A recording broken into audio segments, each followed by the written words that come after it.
श्री परमात्मने नमः। ओम वासुदेवाय नमः। ओम व्यासदेवाय नमः।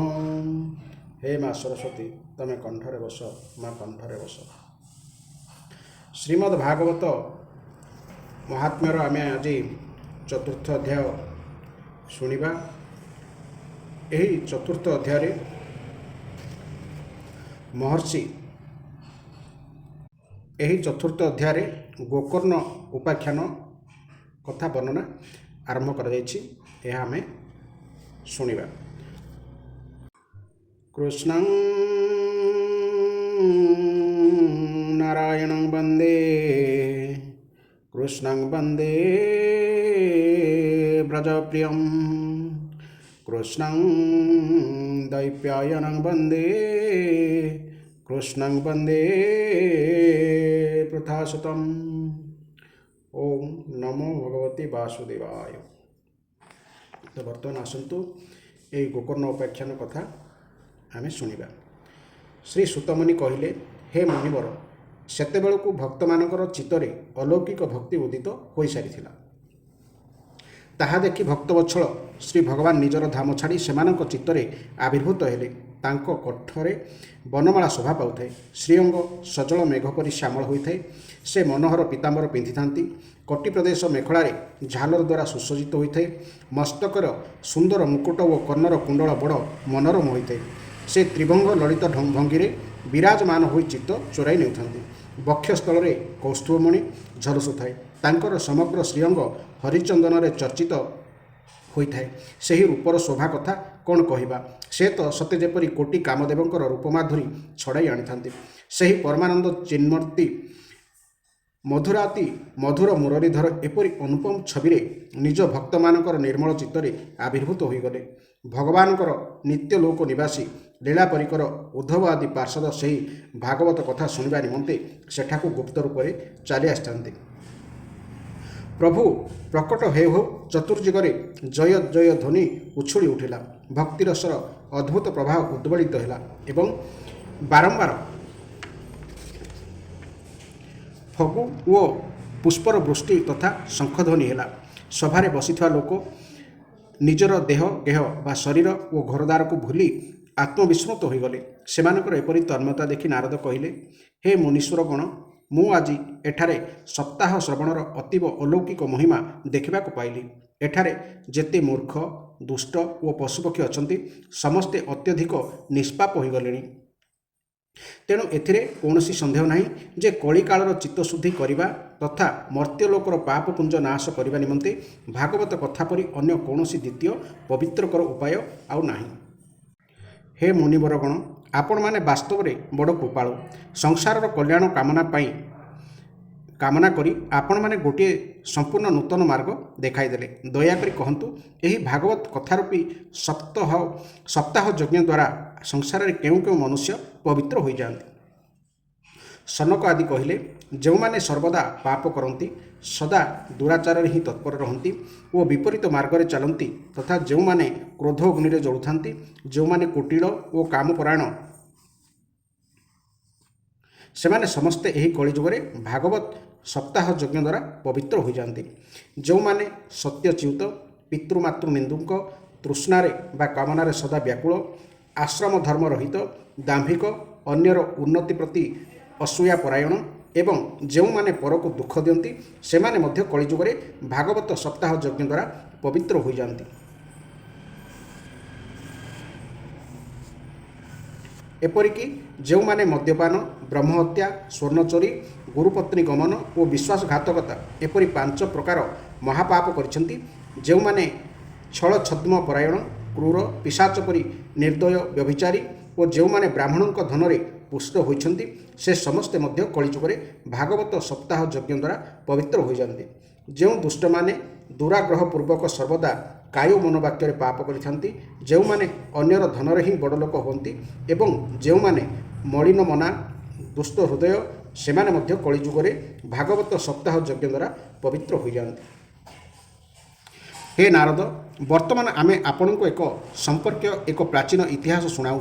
ताहा शुणिले सकल पाप नष्ट हो जाए। ପୂର୍ବ କାଳରେ ତୁଙ୍ଗଭଦ୍ରା ନଦୀ କୂଳରେ ଗୋଟିଏ ସୁନ୍ଦର ନଗର ଥିଲା। ସେଠାରେ ସକଳ ବର୍ଣ୍ଣର ଲୋକେ ନିଜ ନିଜର ଧର୍ମ ଆଚରଣ ପୂର୍ବକ ସତ୍ୟ ଓ ସତ୍କର୍ମରେ ତତ୍ପର ଥିଲେ। ସେହି ନଗରରେ ଆତ୍ମଦେବ ନାମକ ଜଣେ ବ୍ରାହ୍ମଣ ବାସ କରୁଥିଲେ। ସେ ସକଳ ବେଦରେ ବିଶେଷଜ୍ଞ ଓ ଶ୍ରୌତ ସ୍ମାର୍ତ କର୍ମରେ ନିପୁଣ ଥିଲେ। ସେ ଥିଲେ ଦ୍ୱିତୀୟ ସୂର୍ଯ୍ୟ ପରି ତେଜସ୍ୱୀ। ସେ ଧନବାନ ହୋଇ ମଧ୍ୟ ପୌରୋହିତ୍ୟ କରି ଜୀବନଯାପନ କରୁଥିଲେ। ତାଙ୍କର ଧର୍ମପତ୍ନୀ ଧୁନ୍ଦୁଲି ଥିଲା କୁଳିନା ଓ ସୁନ୍ଦରୀ, କିନ୍ତୁ ସେ ଥିଲା ବଡ଼ ଜିଦଖୋର। ତାଙ୍କୁ ଅନ୍ୟକୁ ସମାଲୋଚନା କରିବା ଭଲ ଲାଗୁଥିଲା। ସେ ଥିଲା ବଡ଼ କ୍ରୂରା। କୌଣସି ନା କୌଣସି କଥା ନେଇ ସେ ସର୍ବଦା ବକବକ ହେଉଥାଏ। ସେ ଗୃହକର୍ମରେ ନିପୁଣ ଥିଲା ସତ, କିନ୍ତୁ ଥିଲା ବଡ଼ କୃପଣ ଓ କଳିହୁଡ଼ି। ବ୍ରାହ୍ମଣ ଦମ୍ପତିଙ୍କ ପାଖରେ ଯଥେଷ୍ଟ ଧନ ଥିଲା, ବିଳାସ ସାମଗ୍ରୀ ମଧ୍ୟ ଥିଲା, ଘରଦ୍ୱାର ମଧ୍ୟ ସୁନ୍ଦର ହୋଇଥାଏ। ଏପରି ଭାବରେ ସେହି ବ୍ରାହ୍ମଣ ଦମ୍ପତି ପ୍ରୀତିପୂର୍ବକ ଜୀବନଯାପନ କରୁଥିଲେ। କିନ୍ତୁ ଏତେ ଥାଇ ମଧ୍ୟ ନିଃସନ୍ତାନ ହୋଇଥିବାରୁ ସେମାନେ ଆନ୍ତରିକ ସୁଖ ଶାନ୍ତି ପାଉନଥିଲେ। ବୟସ ଗଡ଼ିଗଲାରୁ ସେମାନେ ସନ୍ତାନଟିଏ ପାଇଁ ନାନା ପ୍ରକାର ପୁଣ୍ୟକର୍ମ ଆରମ୍ଭ କରିଦେଲେ ଓ ଦୀନ ଦୁଃଖୀମାନଙ୍କୁ ଗୋ, ଭୂମି, ସୁବର୍ଣ୍ଣ ଓ ବସ୍ତ୍ର ଆଦି ଦାନ କଲେ। ଏହିପରି ଧର୍ମମାର୍ଗରେ ସେମାନେ ଯେତେ ନିଜର ଅଧା ଧନ ବ୍ୟୟ କରିଦେଲେ, ତଥାପି ସେମାନଙ୍କର ପୁଅଟିଏ କି ଝିଅଟିଏ ହେଲା ନାହିଁ। ତେଣୁ ବ୍ରାହ୍ମଣ ଜଣକ ଅତ୍ୟଧିକ ଚିନ୍ତାତୁର ହୋଇପଡ଼ିଲେ। ଦିନକର କଥା, ସେହି ବ୍ରାହ୍ମଣ ଅତ୍ୟନ୍ତ ଦୁଃଖରେ ଘରୁ ବାହାରି ବଣକୁ ଚାଲିଗଲେ।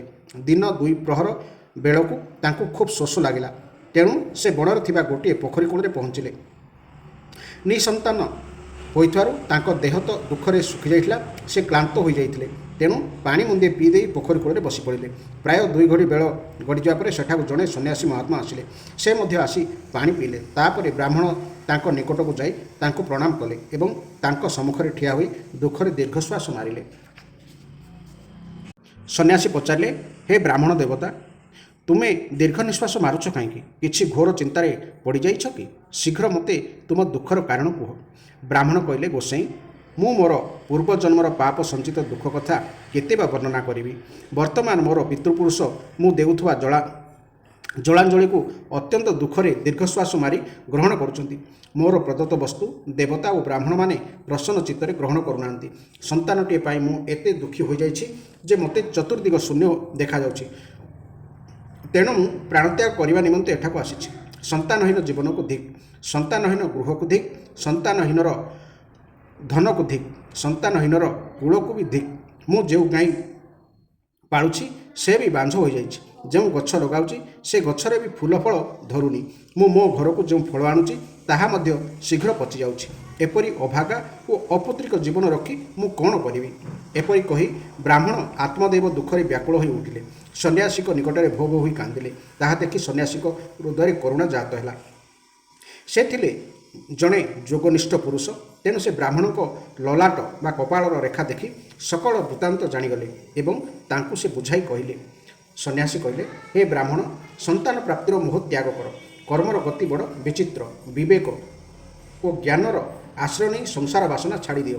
ହେ ବିପ୍ରବର, ଶୁଣ, ତୁମର ପ୍ରାରବ୍ଧ ଦେଖି ମୁଁ ଜାଣିପାରୁଛି ଯେ ତୁମେ 7 ଜନ୍ମ ପର୍ଯ୍ୟନ୍ତ କୌଣସି ସନ୍ତାନ କରିପାରିବ ନାହିଁ। ପୂର୍ବକାଳରେ ରାଜା ସଗର ଏବଂ ରାଜା ଅଙ୍ଗକୁ ସନ୍ତାନ ହେତୁ ଦୁଃଖ ଭୋଗ କରିବାକୁ ପଡ଼ିଥିଲା। ହେ ବ୍ରାହ୍ମଣ, ବର୍ତ୍ତମାନ ତୁମେ କୁଟୁମ୍ବ ଆଶା ଛାଡ଼ିଦିଅ। ସନ୍ନ୍ୟାସରେ ହିଁ ସକଳ ପ୍ରକାର ସୁଖ ନିହିତ।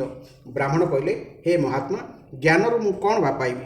ଆପଣ ନିଜର ଯୋଗ ଶକ୍ତି ବଳରେ ମୋତେ ପୁତ୍ରଟିଏ ଦିଅନ୍ତୁ, ନଚେତ୍ ମୁଁ ଆପଣଙ୍କ ଆଗରେ ଏଇଠି ଶୋକରେ ମୂର୍ଚ୍ଛିତ ହୋଇ ପ୍ରାଣତ୍ୟାଗ କରିଦେବି। ଯେଉଁ ସନ୍ନ୍ୟାସ ଆଶ୍ରମରେ ପୁତ୍ର, ସ୍ତ୍ରୀ ଆଦିଙ୍କର ସୁଖ ମିଳିନାହିଁ, ତାହା ତ ସର୍ବଦା ନିରାଶ। ସଂସାରର ସରସତା ତ ପୁତ୍ର ପୌତ୍ରାଦି ଭରି ହୋଇଥିବା ଗୃହସ୍ଥାଶ୍ରମରେ ହିଁ ରହିଛି। ବ୍ରାହ୍ମଣଙ୍କର ଏପରି ଜିଦି ଦେଖି ସନ୍ନ୍ୟାସୀ କହିଲେ, ବିଧାତା ଲିଖନ କେକରି ବୟାନ। ବିଧାତା ଲେଖନକୁ ଟାଳିବାକୁ ଜିଦି ଧରି ରାଜା ଚିତ୍ରକେତୁ ବହୁ କଷ୍ଟ ସହିବାକୁ ପଡ଼ିଥିଲା। ତେଣୁ ଜାଣି ରଖ, ବିଧାତା ଦ୍ୱାରା ସମସ୍ତ ଉଦ୍ୟମ ପଣ୍ଡ ହୋଇଥିବା ବ୍ୟକ୍ତିଙ୍କ ପରି ମଧ୍ୟ ତୁମକୁ ମଧ୍ୟ ପୁତ୍ର ସୁଖ ମିଳିବ ନାହିଁ। କିନ୍ତୁ ତୁମେ ତ ଭୀଷଣ ଜିଦି ଧରି ବସିଛ ଏବଂ ଜଣେ ଆଶାୟୀ ପ୍ରାର୍ଥୀ ରୂପେ ମୋ ଆଗରେ ଠିଆ ହୋଇଛ। ଏପରି ଅବସ୍ଥାରେ ମୁଁ ଅବା ତୁମକୁ କ'ଣ କହିବି? ଶେଷରେ ସେହି ମହାତ୍ମା ଦେଖିଲେ ଯେ ବ୍ରାହ୍ମଣ କୌଣସି ପ୍ରକାର ଜିଦି ଛାଡ଼ିବାର ନୁହନ୍ତି। ତେଣୁ ସେ ତାଙ୍କୁ ଗୋଟିଏ ଫଳ ଦେଇ କହିଲେ, ଏଇଟି ନେଇ ତୁମ ଧର୍ମପତ୍ନୀକୁ ଦିଅ। ଏହାକୁ ଖାଇଲେ ତାଙ୍କଠାରୁ ଗୋଟିଏ ପୁତ୍ର ଜନ୍ମ ହେବ। କିନ୍ତୁ ତୁମ ସ୍ତ୍ରୀକୁ 1 ବର୍ଷ ପର୍ଯ୍ୟନ୍ତ ସତ୍ୟତା ଶୌଚାଚାର ରକ୍ଷା କରିବା ସହିତ ଦୟାଳୁ ଓ ଦାନଶୀଳ ହେବାର ବ୍ରତ ପାଳନ କରିବାକୁ ପଡ଼ିବ ଏବଂ ସେ ଏଣୁତେଣୁ ଭୋଜନ ନ କରି ଦିନରେ ଗୋଟିଏ ବକତ ଭୋଜନ କରିବେ। ବର୍ଷେ ପର୍ଯ୍ୟନ୍ତ ଏପରି ନିୟମ ପାଳନ କରି ଚଳିଲେ ସତ୍ ସ୍ୱଭାବର ପୁତ୍ରଟିଏ ଜନ୍ମ ହେବ। ଏପରି କହି ସେହି ଯୋଗୀରାଜ ଚାଲିଗଲେ ଏବଂ ବ୍ରାହ୍ମଣ ଘରକୁ ଫେରିଆସିଲେ। ଘରେ ସ୍ତ୍ରୀ ହାତରେ ଫଳଟିଏ ଦେଇ ସବୁ କଥା ବୁଝାଇ ଦେବା ପରେ ଆତ୍ମଦେବ ଅନ୍ୟ କାମରେ ବାହାରକୁ ଚାଲିଗଲେ। ତାଙ୍କ ସ୍ତ୍ରୀ ତ ବଡ଼ କୁଟିଳ ସ୍ୱଭାବର ଲୋକ ଥିଲା। ସେ କାନ୍ଦି କାନ୍ଦି ତାର ଜଣେ ସଖୀକୁ କହିଲା, ଆଲୋ ସଖୀ, ମୁଁ ତ ବଡ଼ ଚିନ୍ତାରେ ପଡ଼ିଗଲିଣି। ମୁଁ ଏ ଫଳ ଖାଇବି ନାହିଁ। ଫଳ ଖାଇଦେଲେ ତ ଗର୍ଭ ରହିଯିବ, ଗର୍ଭ ରହିଲେ ପେଟ ବଢ଼ିଯିବ। ପୁଣି ମୁଁ ଦିବେଳା ବକତ ଏଣୁତେଣୁ ନ ଖାଇ ଅଳ୍ପ ଖାଇ ରହିଲେ ମୋର ବଳ କ୍ଷୀଣ ହୋଇଯିବନି। ମୁଁ ଦୁର୍ବଳ ହୋଇଗଲେ ତୁ କହିଲୁ ଭଲା ଏ ଘରଧନ୍ଦା ଚଳିବ କିପରି? ପୁଣି ଦୈବ ଯୋଗକୁ ଯଦି ଆମ ଗାଁରେ ଡକାୟତ ପଶିଯିବେ, ମୁଁ ଗର୍ଭିଣୀ ମାଇପିଟା ସେମାନଙ୍କ ମୁହଁରୁ କିପରି ଧାଇଁ ପଳାଇ ଯାଇପାରିବି କହିଲୁ? ଯଦି ଶୁକଦେବଙ୍କ ପରି ମୋ ଗର୍ଭଟା ପେଟରେ ହିଁ ରହିଯିବ, ମୁଁ ତାକୁ ବାହାର କରିବି କିପରି? ଯଦି ପ୍ରସବ କାଳରେ ଛୁଆଟା ଠିକ୍ ଭାବରେ ନ ବାହାରି ଆଡ଼ା ପଡ଼ିଯିବ, ତେବେ ତ ମୁଁ ମରିଯିବି ଲୋ। ପ୍ରସବ କଲାବେଳେ ଯେଉଁ ଭୀଷଣ କଷ୍ଟ ହୁଏ, ମୋ ପରି ସୁକୁମାରୀ ଭଲା ସେହି କଷ୍ଟ ସହିବ କିପରି? ମୁଁ ଯଦି ଦୁର୍ବଳ ହୋଇଯିବି, ତେବେ ତ ମୋ ନଣନ୍ଦ ଆସି ଘରର ସବୁ ଧନ ସମ୍ପଦ ବୋହି ନେଇଯିବ। ପୁଣି ମୋତେ ଯାହା ଲାଗୁଛି, ମୋ ଦ୍ୱାରା ଏ ସତ୍ୟ ଶୌଚ ଆଦି ନିୟମ ପାଳନ ହେବା ବଡ଼ ମଧ୍ୟ କଠିନ। ଛୁଆ ଜନ୍ମ କରିଥିବା ସ୍ତ୍ରୀ ପକ୍ଷରେ ଛୁଆର ଲାଳନ ପାଳନ କରିବା ଭାରି କଷ୍ଟକର। ମୋ ବିଚାରରେ ବନ୍ଧ୍ୟା ବା ବିଧବା ସ୍ତ୍ରୀ ହିଁ ସୁଖୀ। ମନରେ ଏହିପରି ନାନା କୁତର୍କ ଉଠିବା ଫଳରେ ଧୁନ୍ଦୁଲି ସେହି ଫଳଟି ଖାଇଲା ନାହିଁ। କିନ୍ତୁ ତା ସ୍ୱାମୀ ଯେତେବେଳେ ଫଳଟି ଖାଇଲୁଟି ବୋଲି ପଚାରିଲେ, ସେ କହିଲା, ହଁ ଖାଇଲି। ଏ ଭିତରେ ଦିନେ ତା ସାନ ଭଉଣୀ ନିଜ ଇଚ୍ଛାରେ ତାଙ୍କ ଘରକୁ ବୁଲି ଆସିଥିଲା। ଭଉଣୀକୁ ସକଳ ବୃତ୍ତାନ୍ତ ଶୁଣାଇ ଧୁନ୍ଦୁଲି କହିଲା, ଏହି ସବୁ କାରଣରୁ ମୁଁ ଚିନ୍ତାରେ ପଡ଼ିଯାଇଛି। ଚିନ୍ତାରେ ପଡ଼ି ମୁଁ ଦିନୁ ଦିନ ଦୁର୍ବଳ ହୋଇଗଲିଣି। ମୁଁ ଏବେ କ'ଣ କରିବି କହିଲୁ? ତା ଭଉଣୀ କହିଲା, ନାନୀ ଚିନ୍ତା କରନା, ମୁଁ ତ ଏବେ ଗର୍ଭବତୀ ହୋଇଛି। ମୋ ପୁଅ ଜନ୍ମ ହୋଇଗଲେ ତୋତେ ଦେଇଦେବି। ସେ ପର୍ଯ୍ୟନ୍ତ ତୁ ଗର୍ଭବତୀ ହୋଇଛୁ ବୋଲି କହି ସତ କଥାଟା ଲୁଚାଇ ରହ ଓ ଘରେ ନିଶ୍ଚିନ୍ତରେ ରହ। ତୁ ମୋ ସ୍ୱାମୀକୁ କିଛି ଧନ ଦେଇଦେଲେ ସେ ତୋତେ ପୁଅଟି ଦେଇଦେବେ। ଆମେ ଏପରି ଉପାୟ କରିବୁ ଯେ ଲୋକେ କହିବେ ଆମର 6 ମାସିଆ ପୁଅଟି ଜନ୍ମ ହୋଇ ମରିଗଲା, କିନ୍ତୁ ମୁଁ ପ୍ରତିଦିନ ତୋ ଘରକୁ ଆସି ପୁଅକୁ ଲାଳନ ପାଳନ କରିବି। ତୁ ଏବେ ଏହି ଫଳଟିର ଗୁଣ ପରୀକ୍ଷା କରିବା ନିମନ୍ତେ ଏଇଟିକୁ ତୋ ଗାଈକୁ ଖୁଆଇଦେ। ଭଉଣୀ ଯାହା କହିଲା, ସ୍ତ୍ରୀ ସ୍ୱଭାବ ହେତୁ ଧୁନ୍ଦୁଲି ତାହା ହିଁ କଲା। ଫଳଟି ଗାଈକୁ ଖୁଆଇଦେଲା। ତାପରେ ସମୟ ଅନୁସାରେ ଧୁନ୍ଦୁଲିର ଭଉଣୀ ପୁଅଟିଏ ଜନ୍ମ କଲା ଏବଂ ପୂର୍ବ ମସୁଧା ଅନୁଯାୟୀ ସେହି ପୁଅର ବାପା ଚୁପଚାପ ପୁଅଟିକୁ ଆଣି ଧୁନ୍ଦୁଲିକୁ ଦେଇଦେଲା। ଧୁନ୍ଦୁଲି ତା ସ୍ୱାମୀ ଆତ୍ମଦେବକୁ ଜଣାଇଦେଲା ଯେ ବିନା କଷ୍ଟରେ ତାର ପୁଅଟିଏ ଜନ୍ମ ହେଲା। ଆତ୍ମଦେବଙ୍କର ପୁଅ ହୋଇଛି ବୋଲି ଶୁଣି ଲୋକେ ବହୁତ ଆନନ୍ଦିତ ହେଲେ। ଆତ୍ମଦେବ ପୁଅର ଜାତ କର୍ମ କରି ବ୍ରାହ୍ମଣମାନଙ୍କୁ ଧନ ଦାନ କଲେ ଏବଂ ଘର ଆଗରେ ନାଚ ଗୀତ ତଥା ନାନା ପ୍ରକାର ମାଙ୍ଗଳିକ କୃତ୍ୟ କରାଇଥିଲେ। ଧୁନ୍ଦୁଲି ସ୍ୱାମୀଙ୍କୁ କହିଲା, ମୋ ସ୍ତନରେ ଆଦୌ ଦୁଧ ନାହିଁ। ଖାଲି ଗାଈ ଦୁଧରେ ଏ ଛୁଆକୁ କିପରି ପାଳିବି? ମୋ ଭଉଣୀର ଅଳ୍ପ ଦିନ ତଳେ ପୁଅଟିଏ ହୋଇ ମରିଯାଇଛି। ତାକୁ ଡାକି ଆଣି ଆମ ଘରେ ରଖାଇଲେ ସେ ତୁମ ପୁଅକୁ ଦୁଧ ଦେଇ ପାଳି ପୋଷି ରଖନ୍ତା। ଏହା ଶୁଣି ପୁଅକୁ ବଞ୍ଚାଇ ରଖିବା ନିମନ୍ତେ ଆତ୍ମଦେବ ତାହା ହିଁ କଲେ। ଧୁନ୍ଦୁଲି ସେହି ପୁଅଟିର ନାଁ ରଖିଲା ଧୁନ୍ଦୁକାରୀ।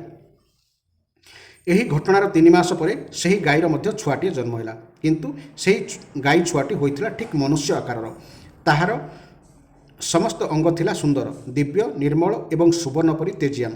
ତାକୁ ଦେଖି ବ୍ରାହ୍ମଣ ଆତ୍ମଦେବ ବହୁତ ଖୁସି ହେଲେ। ସେ ନିଜ ହାତରେ ତାର ସକଳ ସଂସ୍କାର କଲେ।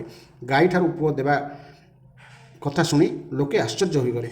ସେହି ବାଳକଟିକୁ ଦେଖିବାକୁ ସମସ୍ତେ ଧାଇଁ ଆସିଲେ। ଲୋକେ କୁହାକୁହି ହେଲେ, ଦେଖିଲ ଭାଇମାନେ, ଏଥର ଆତ୍ମଦେବଙ୍କର ଭାଗ୍ୟ କିପରି ଉଦୟ ହେଲା। ଦେଖ, କେଡ଼େ ଆଶ୍ଚର୍ଯ୍ୟର କଥା। ଗାଈ ପେଟରୁ ଏପରି ଦେବରୂପ ପୁଅଟିଏ ଜନ୍ମ ହେଲା।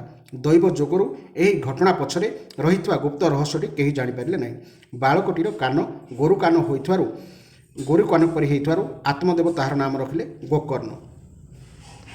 କାଳକ୍ରମେ ସେହି 2 ବାଳକ ବଡ଼ ହୋଇ ଯୁବକ ହୋଇଗଲେ। ଗୋକର୍ଣ୍ଣ ପାଠ ଶାଠ ପଢ଼ି ଜ୍ଞାନୀ ଓ ପଣ୍ଡିତ ହୋଇଗଲେ, କିନ୍ତୁ ଧୁନ୍ଦୁକାରୀ ହୋଇଗଲା ଅତ୍ୟନ୍ତ ଦୁଷ୍ଟ। ସେ ସ୍ନାନ ଶୌଚର ନିୟମ ଆଦୌ ପାଳନ କଲା ନାହିଁ। ନାନା ଅଖାଦ୍ୟ ଖାଇଲା। ଦିନୁ ଦିନ ଅଧିକରୁ ଅଧିକ କ୍ରୋଧୀ ହେବାକୁ ଲାଗିଲା। ନାନା ପ୍ରକାର ଖରାପ ଜିନିଷ ଆଣି ଘରେ ରଖିଲା। ମୁର୍ଦାର ହାତରେ ଛୁଆଁଇଥିବା ଖାଦ୍ୟ ମଧ୍ୟ ଖାଇଗଲା। ପର ଘରୁ ଚୋରି କରିବା, ସମସ୍ତଙ୍କ ସହିତ କଳ କରିବା ହୋଇଗଲା ତାହାର ସ୍ୱଭାବ। ସେ ଲୁଚି ଯାଇ ପର ଘରେ ନିଆଁ ଲଗାଇ ଦେଉଥିଲା। ଅନ୍ୟମାନଙ୍କର ପିଲା ଛୁଆକୁ ଖେଳାଇବ ବୋଲି କୋଳ କରି କ୍ଷଣକ ଭିତରେ ନେଇ କୂଅରେ ପକାଇ ଦେଉଥିଲା। ସେ ଦିନୁ ଦିନୁ ଅଧିକରୁ ଅଧିକ ହିଂସ୍ର ହୋଇଗଲା।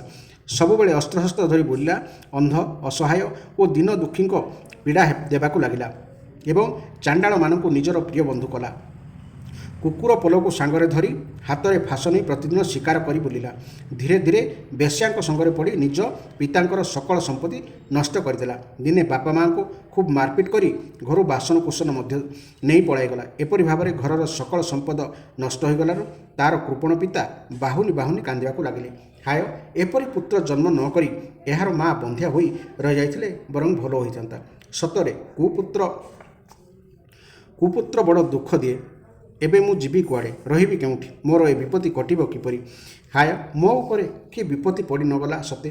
ଏହି ଦୁଃଖରେ ପଡ଼ି ଦିନେ ମୋ ପ୍ରାଣ ଚାଲିଯିବ। ଏପରି କାନ୍ଦୁ କାନ୍ଦୁ ପରମ ଜ୍ଞାନୀ ଗୋକର୍ଣ୍ଣ ଆସି ସେଠାରେ ପହଞ୍ଚିଗଲେ ଏବଂ ପିତାଙ୍କୁ ବୈରାଗ୍ୟ ବିଷୟରେ ଉପଦେଶ ଦେଇ ବହୁତ ବୁଝାଇଲେ। ସେ କହିଲେ, ବାପା, ଏ ସଂସାରଟା ଅସାର। ସଂସାର ହେଉଛି ଦୁଃଖ ସ୍ୱରୂପ, ପୁଣି ଏହା ମନୁଷ୍ୟକୁ ମୋହରେ ପକାଇଦିଏ। କାହାର ବା ପୁଅ, କାହାର ବା ଧନ, ଏ ମୋହ ବୃଥା। ମୋହଗ୍ରସ୍ତ ପୁରୁଷ ଦିନରାତି ଦୁଃଖରେ ଜଳୁଥାଏ।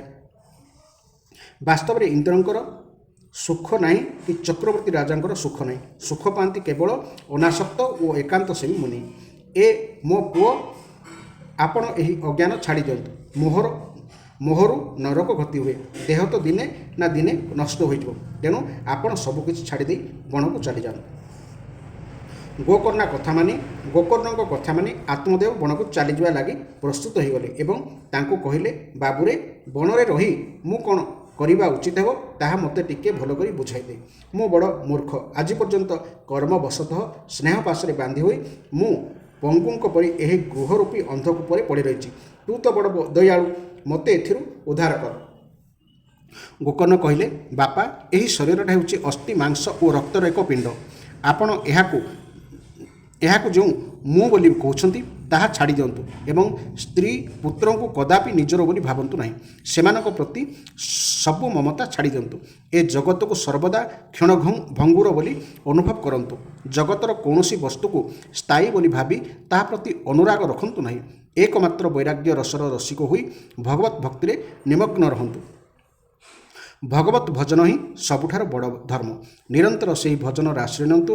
ଅନ୍ୟ ସକଳ ପ୍ରକାର ଲୌକିକ ଧର୍ମ ତ୍ୟାଗ କରନ୍ତୁ। ସର୍ବଦା ସାଧୁଜନମାନଙ୍କର ସେବା କରନ୍ତୁ। ଭୋଗ ଲାଳସାକୁ ପ୍ରଶ୍ରୟ ଦିଅନ୍ତୁ ନାହିଁ।